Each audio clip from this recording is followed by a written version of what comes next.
Hi, I'm Chinchila Jonesia reporting for Philly Cam Voices, and we are here in the heart, in the midst of the March for Science here in Philadelphia.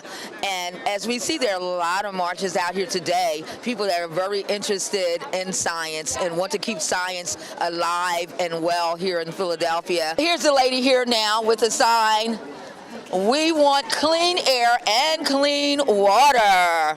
And what do you think about our drinking water? Here in Philly? Yeah. Not as good as when I lived in Connecticut. Tell me about your sign. Well, I grew up on the beach, like pretty much my whole life, so like the ocean's like so important to me. I don't know. It's just like it's really concerning. Like we were all in AP Environmental, and we learned about like the oceans and like all the trash that's in it. It's just like it's not right. And I don't know. We should bring it to our concern now. A flyer which highlights proposed cuts by the Trump administration includes slashing the Environmental Protection Agency's budget by 31% and eliminating regulations that protect our water supply. Mike Nye, a Trump supporter, has this to say about current regulations. Well, I mean, I don't know the actual impact of those. Maybe some of them are about just suppressing the industry. However, Mike would feel differently if Trump's policies led to dirty water. Well, I would feel that everybody should be out protesting it then, because that's ridiculous. If that's what it really turns out, that's what the end effect really is. So, yeah. Well, if funding is cut, you could have problems you had in Flint take place in the Philadelphia region here. The infrastructure wouldn't be replaced as needed, and people could suffer from the lead in old pipes if it exists, particularly, I would say, in people of color's communities. I think that's where the problem is primarily. Yes.